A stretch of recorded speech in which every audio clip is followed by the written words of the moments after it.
Hi everybody, I'm Greg Fishel. Welcome to bonus weather video number 1 for this week. And I'll be giving you a little behind the scenes look at some of the stuff that occupies my time to get these shows ready. And also what it's telling us about this system coming in for the upcoming weekend. So let me put myself down here in the corner. And I guess the first thing I want to show you, I've got 3 things up here on the monitor, but this one here is the program. It's actually called BB Edit, but you can use any one of a number of programs to write these little scripts. And I don't think there's a way for me to zoom in on this, but basically this is a loop right in here. You see this program that it says wget, and I'm downloading a model file that's in GRIB format, G-R-I-B, which stands for gridded binary. And so what I'm doing is I'm downloading a file for a specific time. That's what the FF is. That's the forecast hour. And then the ENS is the ensemble member, and those go from 1 to 30. So what I do is I download all 30 ensemble members for the same forecast hour, create a text file for that, and then up the hour to the next 6-hour forecast period, download all 30 members of ensembles for them. And then you paste all of these text files together and you get a nice big text file, which you can then put into Microsoft Excel. So let me see if I can't get Excel to come up here. And let's see, there it is there. So once all this data goes in, then this is what it looks like, okay? And basically what I've done here is I've taken the maximum value, the 90th percentile, the 75th, 50th, and 25th, the 10th, and the minimum. And then down here, I compare the mean with the 50th percentile, because the 50th percentile is the median. And if the data is evenly distributed, or I think that's the way to put it, then the median and the mean shouldn't be that far apart. And if they are, then it usually is telling you that there's a couple of outliers somewhere that are distorting the mean either downward or upward from what you would expect it to be. And you have to be real careful about using the mean in those kinds of situations. The median is probably a better way to go.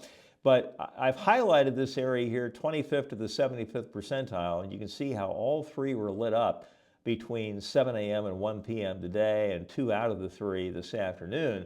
And then you go to the next storm, and the one period of time that is lit up with all 3 is 1 a.m. to 7 a.m. on Saturday, okay? 2 of the 3 are lit up for the first part of Saturday, only 1 of 3 as we head on into Saturday afternoon.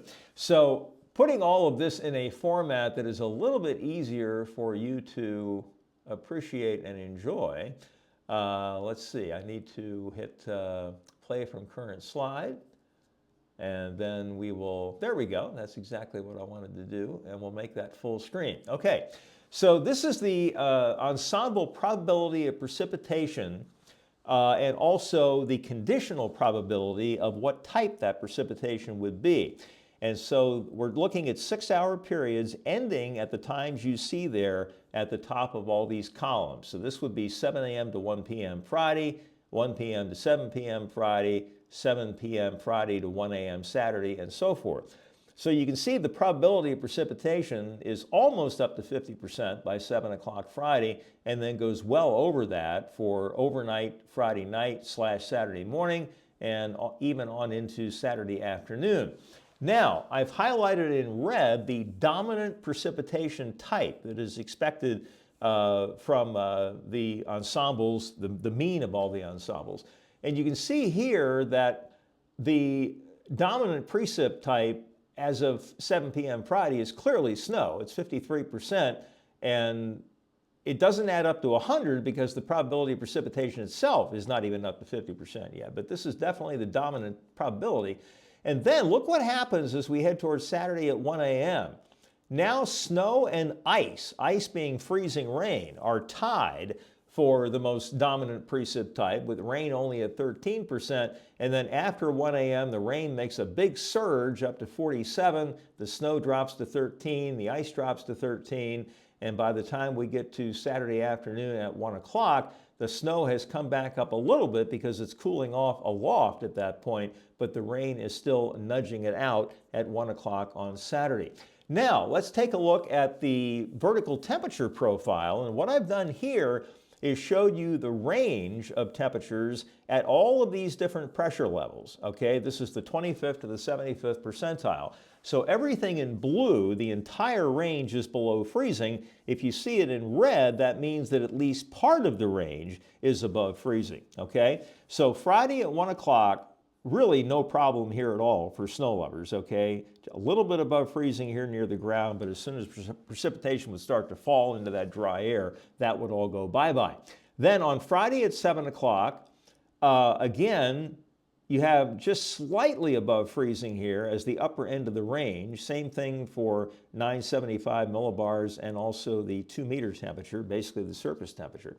And then it's interesting that as the precipitation begins to fall in to this dry air, it warms up a little bit up here around 850 millibars, but still most of that range is below freezing.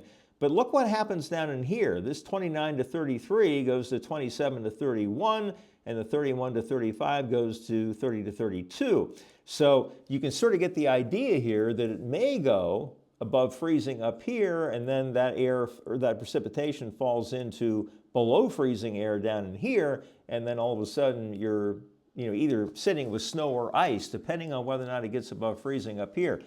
Then as we head towards Saturday, you can see that all of these levels now from 800 millibars all the way down have at least part of their range above freezing.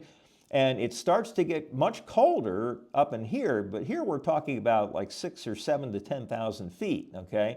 And then down in here, you have 32 to 37 and 33 to 40. I think that temperatures will definitely go above freezing during the day on Saturday, and whatever snow we get is going to go bye-bye on Saturday afternoon.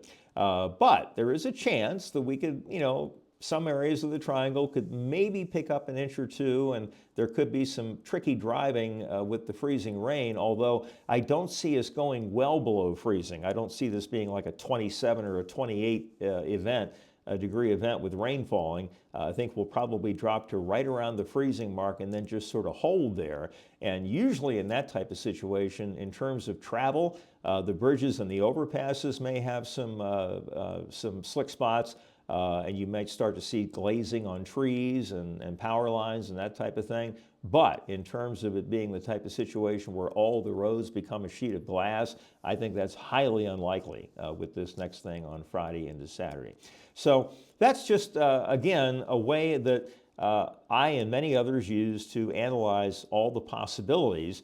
And again, this is very different than looking at one deterministic model and putting all your eggs in that basket. This gives you a realistic range of possibilities so you can determine what your confidence level is in any one given forecast of precipitation or precipitation type or whatever it may be. All right, that's it for now. That is bonus weather video number 1 for the week. Hope you found that interesting. Next one coming up Wednesday, next daily update tomorrow. And that's it for now. So you all take care. We'll talk to you soon. See you later.